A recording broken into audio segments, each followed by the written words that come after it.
Ugh, this water tastes terrible.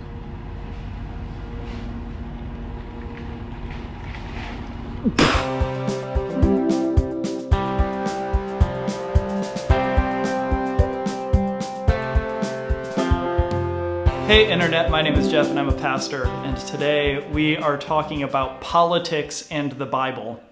And one of the things that I hear a lot as a pastor and as a teacher, as somebody who leads Bible studies a lot, very often people will say things like, "Whoa, things just got really political." Or, "Let's leave politics out this." Or, "I hate hearing politics from the pulpit." This is just something that I hear a lot about politics, and particularly this word politics used pejoratively. And so I want to talk about it a little bit. And I want to start with the statement that I just made. This water tastes terrible. That is a deeply political statement, because think about it. Where did the water come from? Who decided where the water was going to come from? Who decided about the infrastructure that needed to be built in order to get the water from point A to point B? Who decided how the water needed to be filtered, right? Are you starting to get the idea? That is a deeply political statement. This water tastes terrible because it has to do with our collective life. And that's what politics is ultimately about, right? So that statement, this water tastes terrible, deeply political statement.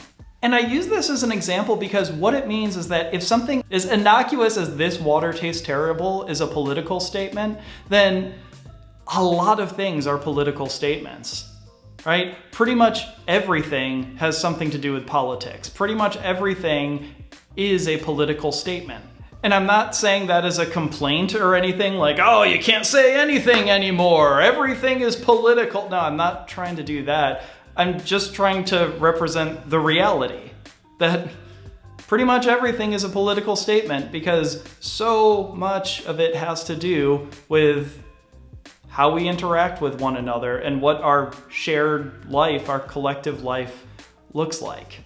So maybe when we say something like, it just got political, or I don't like politics, maybe what we mean when we say those things is something completely different. So I just want to suggest that when you're in a Bible study or listening to a sermon or hanging out with a group of people talking about the Bible, because apparently that's what I assume you do, is hang out with people and talk about the Bible, because why wouldn't you?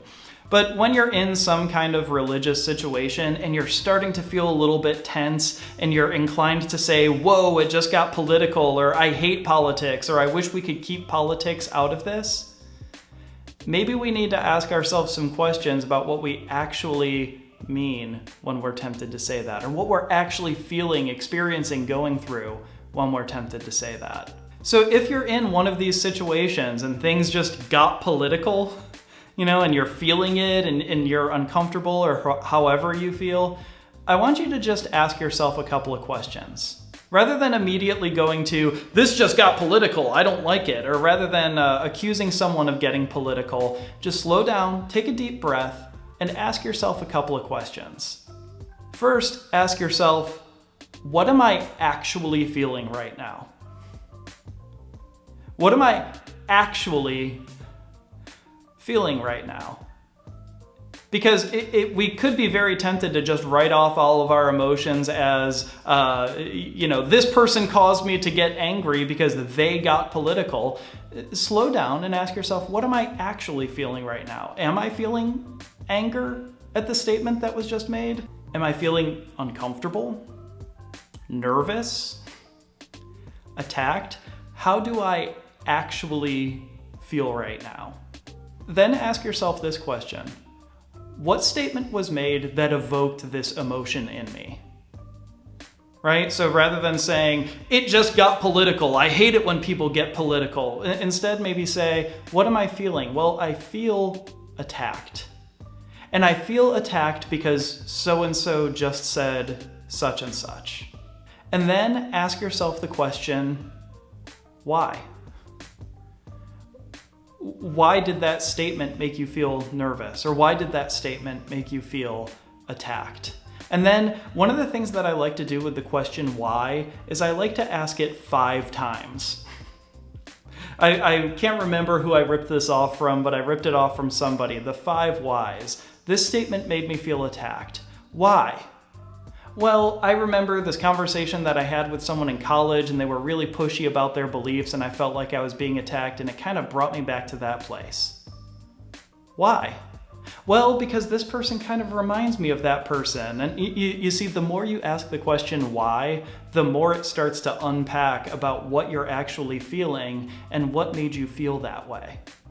So look, we could carry on saying things in religious settings like, it just got political and I hate politics, or I don't want to talk about politics, I just want to talk about the Bible. Instead, let's just slow down and remember that everything has a political dimension to it. Every statement does. So, how do I feel right now? What was the statement that was made that brought up that emotion in me? And why do I think that is? And why do I think that is? And why do I think that is? See, if we just resort to, it just got political, rah, then we just end up getting angry, and we end up maybe even leaving a Bible study or a Sunday school class or a community of friends because of it. But instead, if we slow down and ask ourselves these questions, it can reveal something about ourselves, and it might even prompt us to go to that person that made us feel attacked and start a healthy, reconciliatory conversation. All right, so that's it about politics and the Bible. Click like and subscribe, all the YouTube things. Leave a comment below, all the other YouTube things. Thanks for watching. I'll see you all next time. Grace and peace.